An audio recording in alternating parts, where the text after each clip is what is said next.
Assalamualaikum warahmatullahi wabarakatuh. Di sini kami akan menjelaskan mengenai materi landasan kependidikan yang beranggotakan saya sendiri Siti Nur Aini, Wiwit Pujiati, Maya Sari, Hasmila Ilhami, dan Sefti Anasari. Landasan dan asas pendidikan. Pendidikan itu sangat penting karena sebagai pilar utama terhadap perkembangan manusia dan masyarakat bangsa tertentu. Yang pertama, itu ada landasan filosofis, sosiologis, dan kultural. Yang kedua, itu ada landasan ilmiah, teknologi, serta psikologi. Yang pertama itu memegang tujuan pendidikan, sedangkan yang kedua itu untuk menuju masa depan. Yang pertama itu ada landasan filosofis. Landasan filosofis itu bersumber dari pandangan dalam filsafat pendidikan, menyangkut keyakinan terhadap hakikat manusia, keyakinan tentang sumber nilai, terus ada kehidupan yang lebih baik lagi, terus ada hakikat pengetahuan.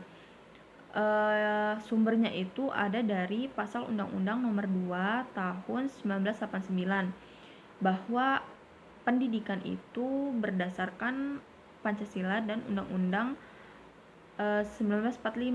Kemudian ada ketetapan MPR tentang P4, yaitu menegaskan bahwa Pancasila itu seluruh jiwa rakyat Indonesia, kepribadian bangsa Indonesia, pandangan hidup bangsa Indonesia, dan dasar negara Indonesia.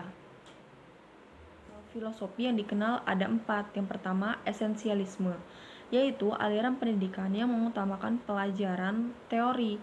Kemudian, perennialisme, aliran pendidikan yang mengutamakan bahan ajaran konstan, yaitu kebenaran, keindahan, cinta kepada kebaikan universal.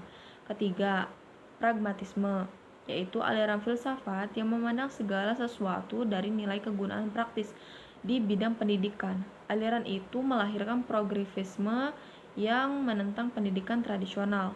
Yang keempat, ada rekonstruksionisme, yaitu pendidikan menempatkan sekolah atau lembaga pendidikan sebagai pelopor perubahan masyarakat. Assalamualaikum warahmatullahi wabarakatuh. Nama saya Maya Sari, ingin melanjutkan materi selanjutnya. 2. Landasan sosiologis. A. Pengertian. Dasar sosiologis berkenaan dengan perkembangan, kebutuhan dan karakteristik masyarakat. Sosiologi pendidikan merupakan analisis ilmiah tentang proses sosial dan pola-pola interaksi sosial di dalam sistem pendidikan. Ruang lingkup yang dipelajari oleh sosiologi pendidikan meliputi 4 bidang. Yang pertama, hubungan sistem pendidikan dengan aspek masyarakat lain. Yang kedua, hubungan kemanusiaan. Yang ketiga, pengaruh sekolah pada perilaku anggotanya. Yang keempat, sekolah dalam komunitas yang mempelajari pola interaksi antara sekolah dengan kelompok sosial lain di dalam komunitasnya. B. Masyarakat Indonesia sebagai landasan sosiologi sistem pendidikan nasional.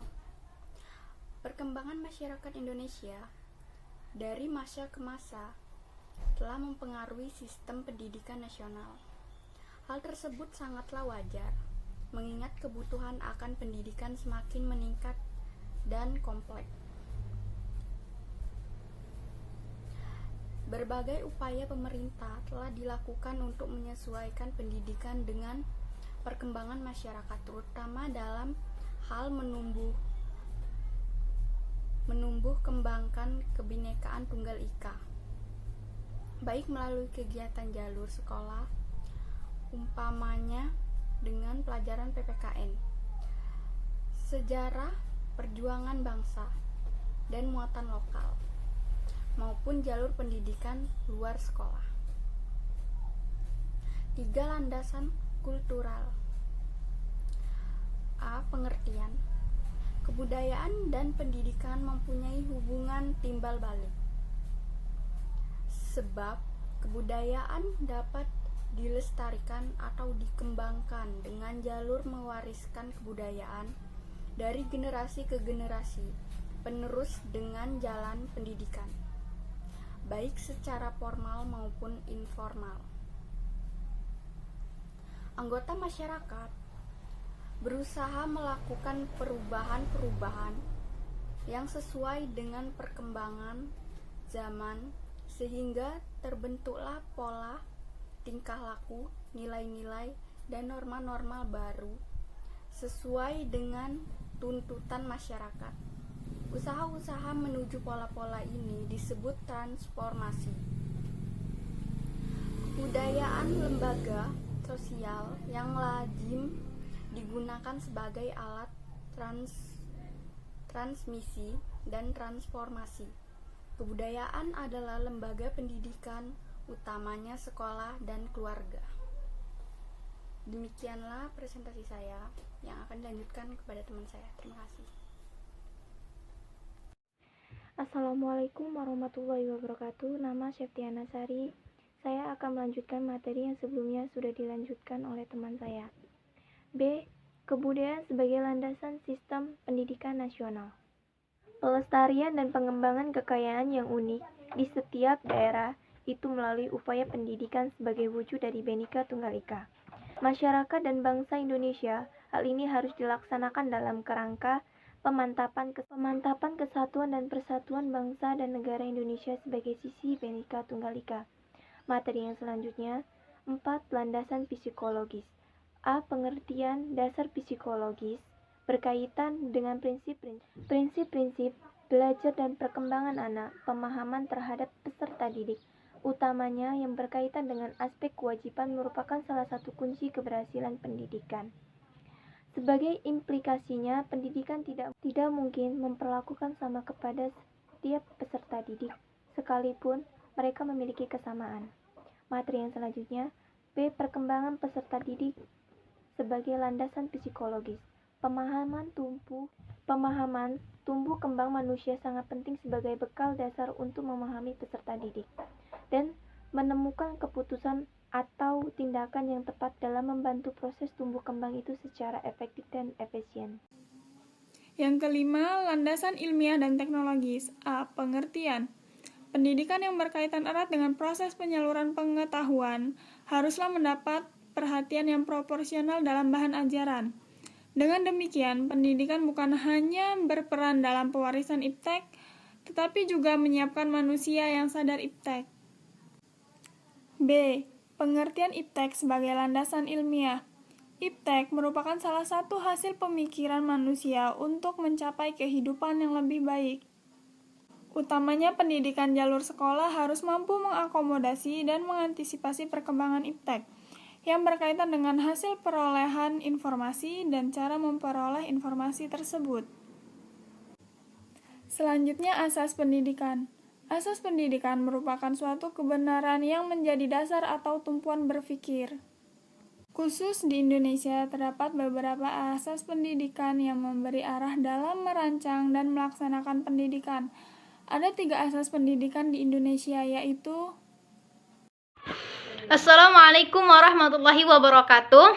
Nama saya Hasmi Ilhami. Di sini saya akan melanjutkan presentasi yang sebelumnya sudah dipresentasikan oleh teman-teman saya, yakni ada asas Tutwuri Handayani. Sebagai asas pertama, Tutwuri Handayani merupakan inti dari sistem Among perguruan.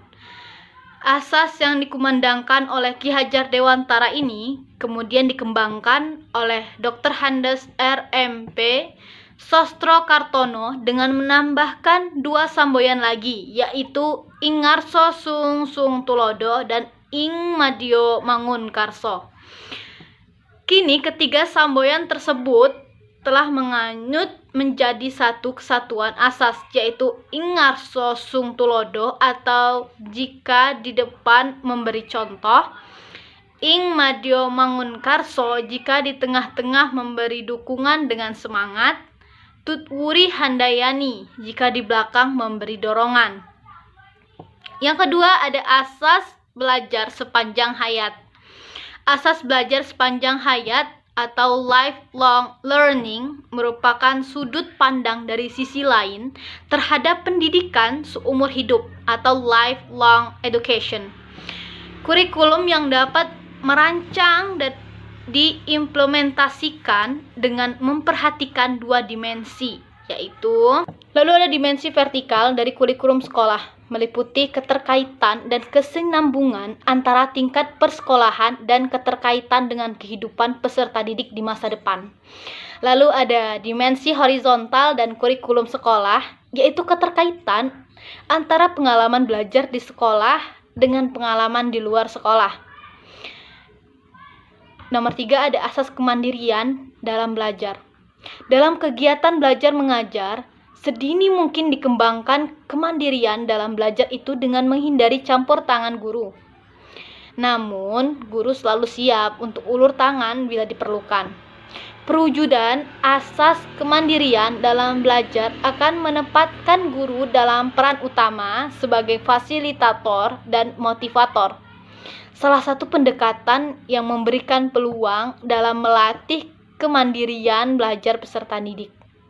Sekian yang dapat saya presentasikan, kurang lebihnya saya dan teman-teman mohon maaf.